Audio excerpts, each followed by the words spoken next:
Bom, pessoal, depois de a gente proceder com o processo de análise, tá?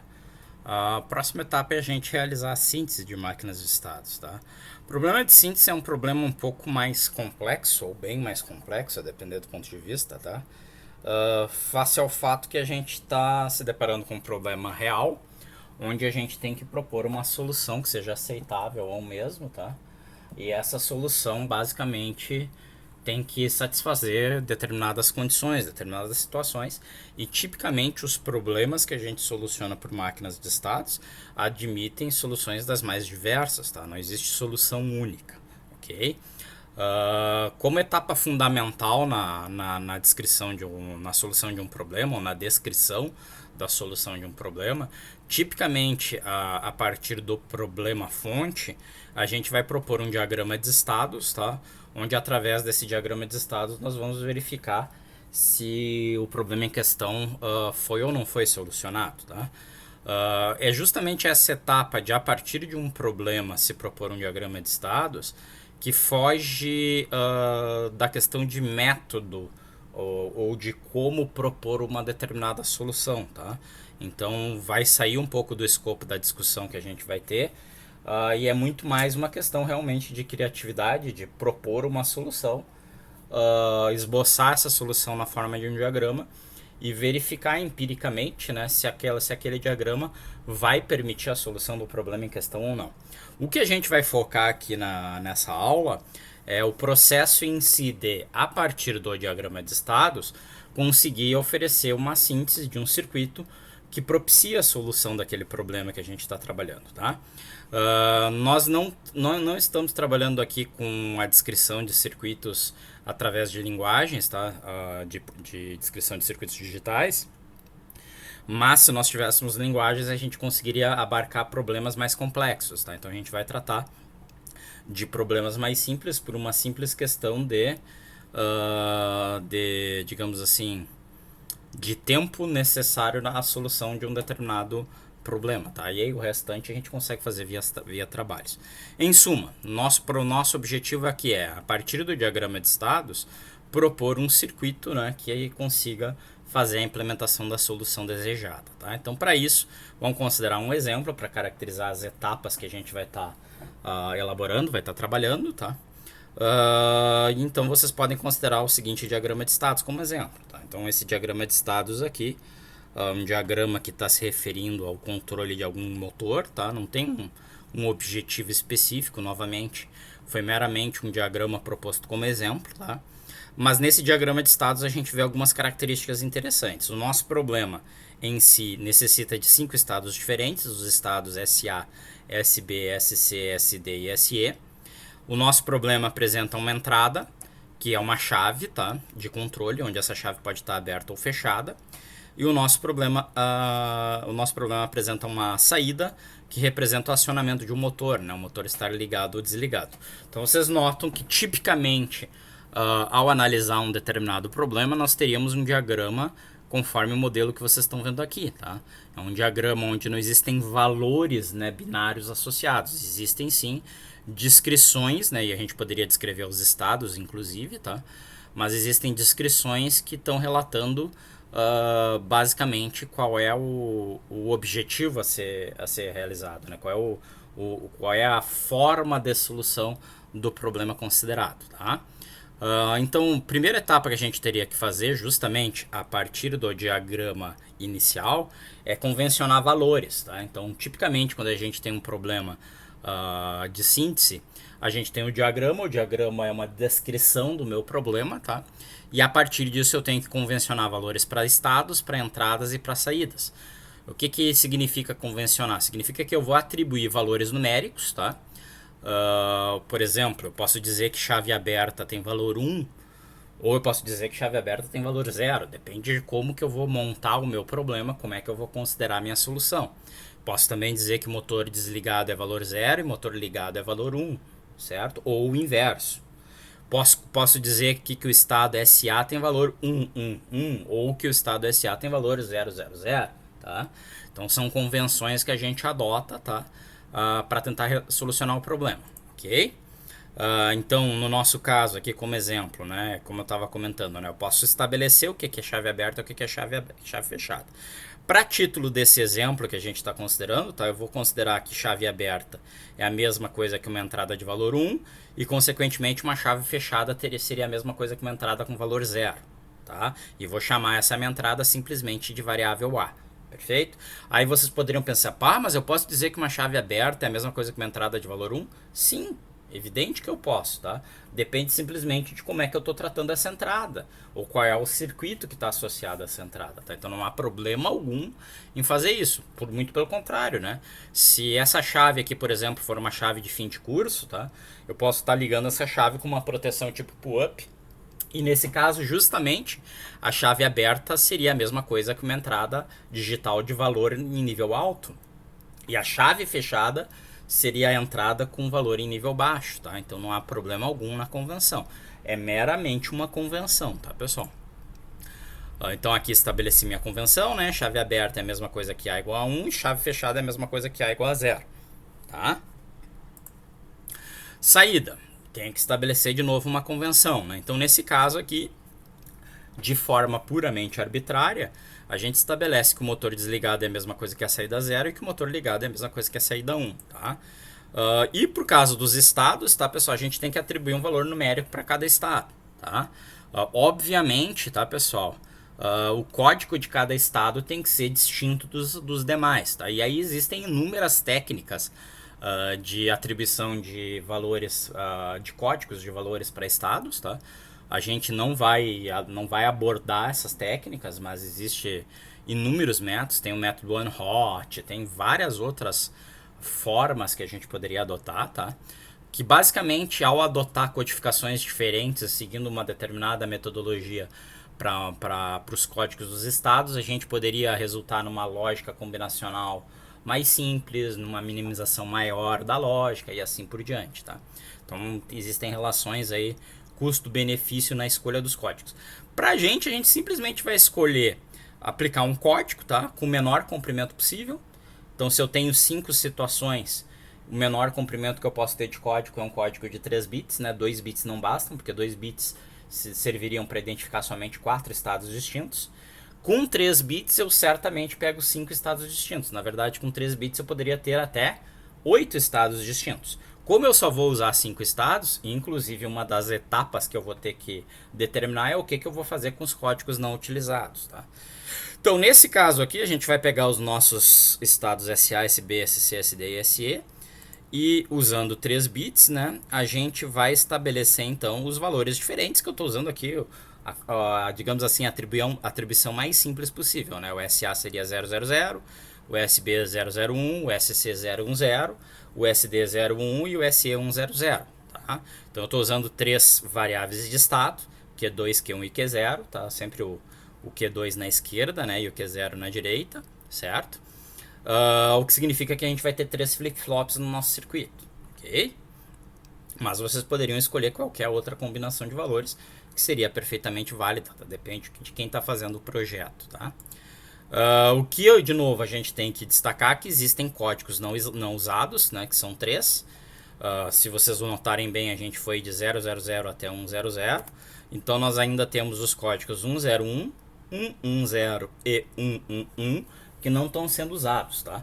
O fato de não serem usados na implementação da nossa máquina não significa que a gente não tenha que tratar o que aconteceria se os flip-flops tivessem esses valores.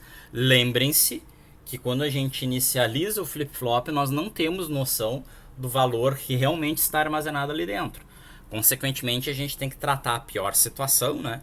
Que seria a situação, por exemplo, dos meus flip-flops começarem com o valor 1, e aí eu ter que realizar alguma coisa aqui, né? Ou, de alguma maneira, eu teria que garantir, talvez por um processo de watchdog, por exemplo, tá? Que os meus flip-flops seriam limpos, né, para um valor válido na minha sequência de estados, tá? Mas como prática de projeto, o que a gente vai fazer?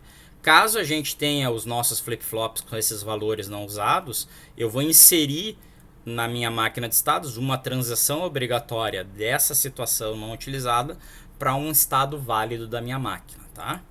Então, com isso, a gente poderia ter então um diagrama conforme o diagrama que está apresentado aí, que corresponde àquele nosso diagrama original, tá? Lembrando o que, de novo, né? Voltando lá no diagrama original, chave aberta é 1, chave fechada é 0, motor ligado é 1, motor desligado é 0, tá? Então a gente chegaria nesse diagrama aqui derivado, tá? Se vocês forem ver, depois vocês podem comparar os valores, tá? Mas de novo, né? O 1 é chave fechada, o 0 é chave aberta, o 0 na saída é motor desligado, o 1 na saída é motor ligado, e tá aqui os valores de cada um dos estados. O valor 101, 110 e 11 representam justamente os estados não utilizados, que a gente está sempre mandando, independente de qualquer condição, tá? A gente sempre está mandando que caso a máquina inicie por uma infelicidade em alguma dessas situações aqui, a gente direciona ela para o estado SA, né? Que é o estado com o código 000, ok? Uma vez que a gente tem a nossa máquina aqui agora com a representação de códigos numéricos adequados, tá? A próxima etapa do nosso processo de síntese envolve a gente montar uma tabela de estados, uma tabela de transição de estados, onde a gente vai preencher essa tabela de transição de estados agora usando o nosso diagrama como fonte, tá? Então, na prática, quando eu montar a tabela de transição de estados, eu vou montar da mesma maneira que a gente tinha feito até então, tá? Eu vou ter minhas entradas, minhas variáveis de estado representando o estado atual. Esses vão ser os valores presumidos, né? Exatamente o processo que a gente fez para o processo de análise. E nos valores derivados eu vou ter o quê? As minhas excitações. Posso botar as excitações antes, né? Ou depois, depende de quem prefere, tá? Eu vou ter minhas excitações, minha saída e certamente o meu estado futuro, tá? Só que agora, a partir do diagrama, a diferença vai ser qual? No processo de análise, a gente tinha os valores presumidos e usando as equações do circuito, a gente preenchia as excitações e a saída, e usando as excitações, a gente preenchia o estado futuro. Agora, a partir aqui desse nosso diagrama, o que eu vou conseguir fazer? Eu vou continuar tendo os valores presumidos. Usando os valores presumidos, eu vou olhar o diagrama. Usando o diagrama, eu vou preencher o estado futuro e a saída. E aí sim, usando o estado futuro, o estado atual e as entradas, tá? Eu vou decidir o que eu vou fazer com as minhas excitações. Perfeito? Então é um processo ligeiramente diferente. Mas não é nada de outro mundo, se vocês pensarem bem, né? Por exemplo, se eu tiver no estado 00, estado atual 000, e a minha entrada A for 0, o meu estado futuro eu vou conseguir preencher como sendo 100. Se eu tiver no estado 000, perdão, a minha entrada A for 0, eu sei que a minha saída naquele instante deve ser 1. Se eu tiver no estado 000, a minha entrada A for 1, eu sei que a minha saída naquele instante deve ser 0. Então é essa informação a partir do meu diagrama que eu vou usar justamente para estar montando a minha tabela de transição.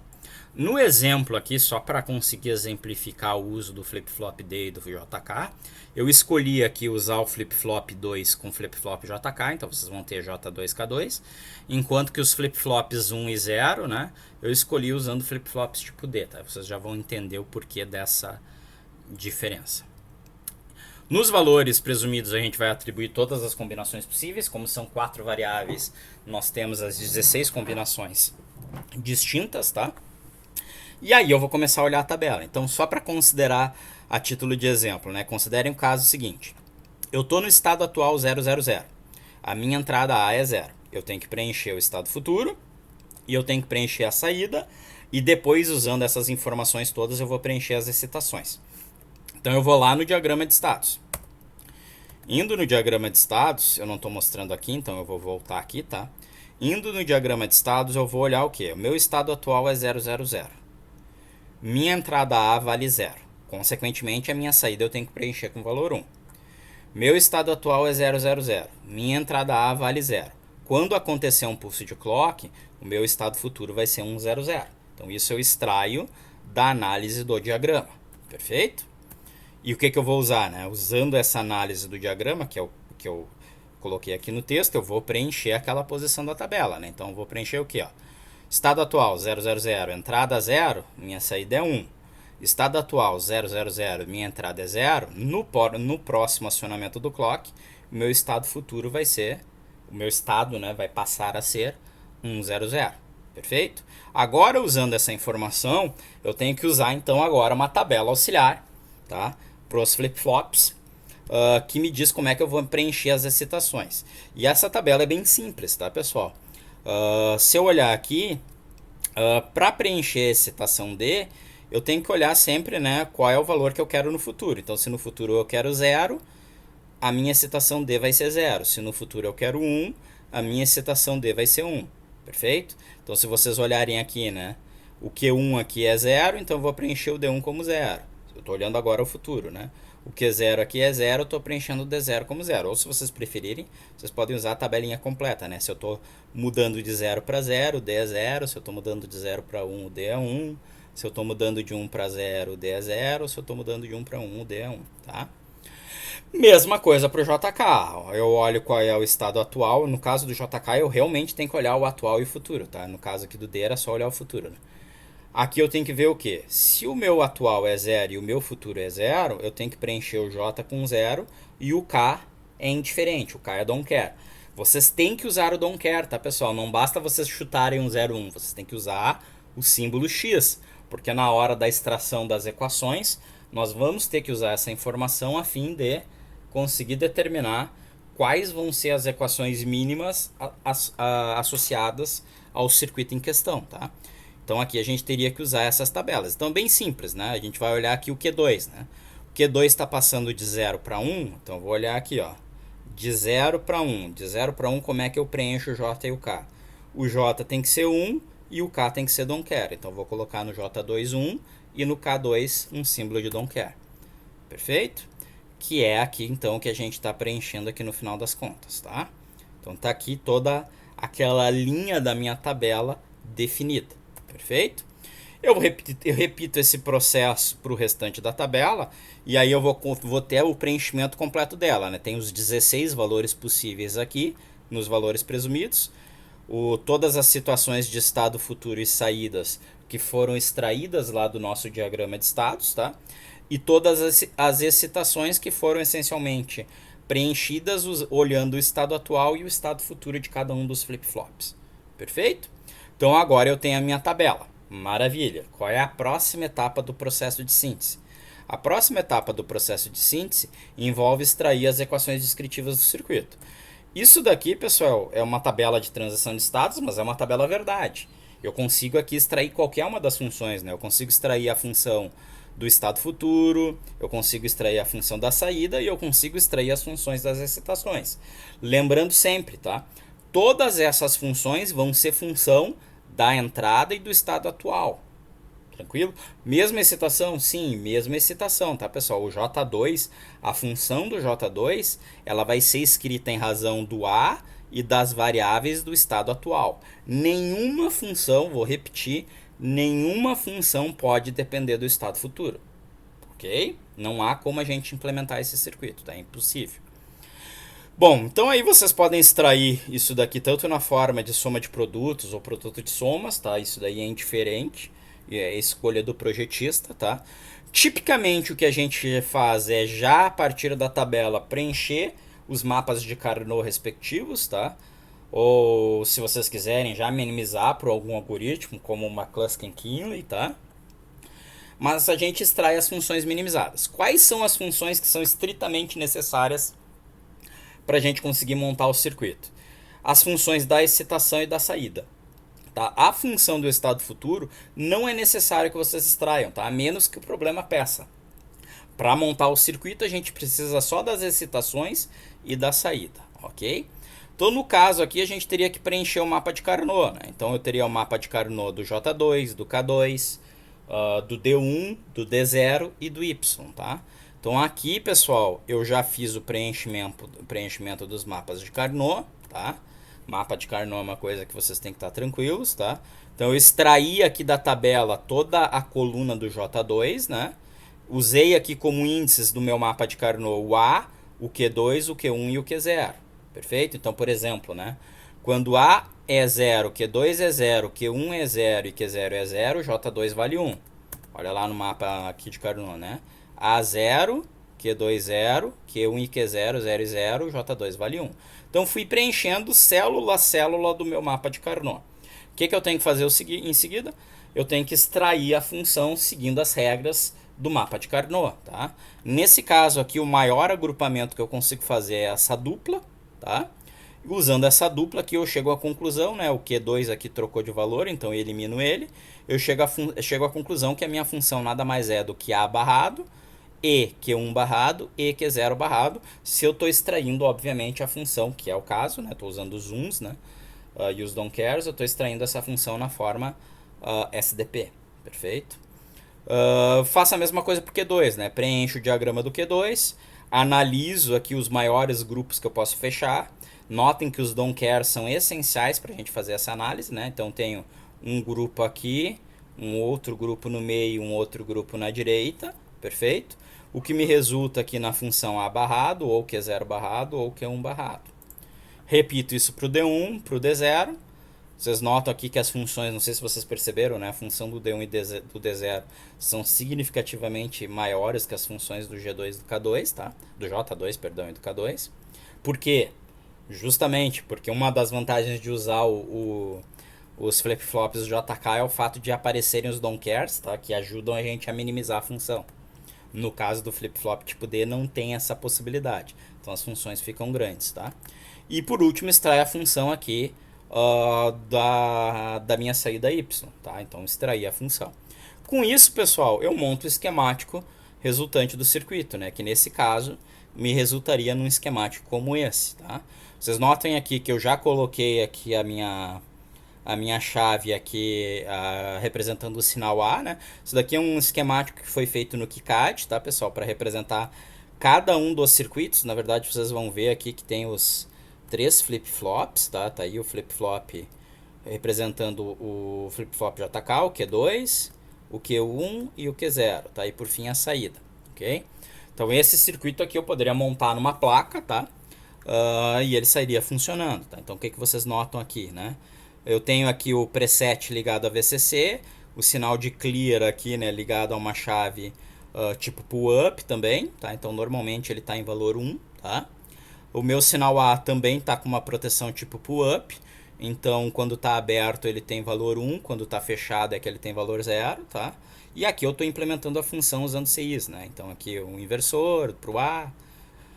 Em suma, vocês podem extrair aqui as funções, vocês vão ver que aqui está a função do J2 e aqui está a função do K2, tá? Então aqui sai o sinal Q2, ok? Mesma coisa eu faço para o flip-flop representando a saída Q1, tá? Dá uma função bem maior, vocês estão vendo aqui, né? E mesma coisa eu faço para o flip-flop representando a função Q0, a saída Q0, tá? Usando o Q2, o Q1 e o Q0, por fim, eu posso implementar a função que representa o acionamento da minha saída Y, tá? E aqui, só para mostrar, já que eu falei que eu estava ligando um motor, né? Isso daqui sai um pouquinho do escopo da eletrônica digital, propriamente dito, tá? Mas eu estou só mostrando para vocês como é que seria feito um acionamento típico, tá? Então eu estou usando aqui a minha saída Y, na verdade é a saída aqui dessa porta ou, né? Esse pino 8 aqui está representando a saída, tá? Não sei se vocês perceberam que inclusive os pinos aí estão todos indicados corretamente para a gente montar com CIs, tá? Mas em suma, eu pego a minha saída Y, aciono uma chave transistorizada aqui, eu estou aqui com um diodo de roda livre, né? Que por fim essa chave transistorizada e esse diodo de roda livre estão fazendo o acionamento de um relé que está, por fim, ligando o nosso motorzinho, ligando ou desligando o nosso motorzinho. Então, teoricamente, esse seria o passo final. É óbvio, tá, pessoal? Aqui em sistemas digitais eu não vou pedir essa parte aqui de acionamento para vocês, tá? Só estou mostrando como é que a gente conseguiria chegar lá para fazer a implementação do nosso circuito, ok? Sem ter que usar um microcontrolador ou coisas mais complexas, né? Eu consigo implementar diretamente através de simples integrados das portas lógicas, um transistor e um relé e um diodinho, perfeito? Então, em termos de processo de síntese é isso, tá? É óbvio, a gente tem que ver alguns exemplos agora em seguida, tá? Que na nossa próxima videoaula isso vai ser feito, para vocês conseguirem olhar outras situações aqui de implementação do circuito em questão. Por hoje é isso.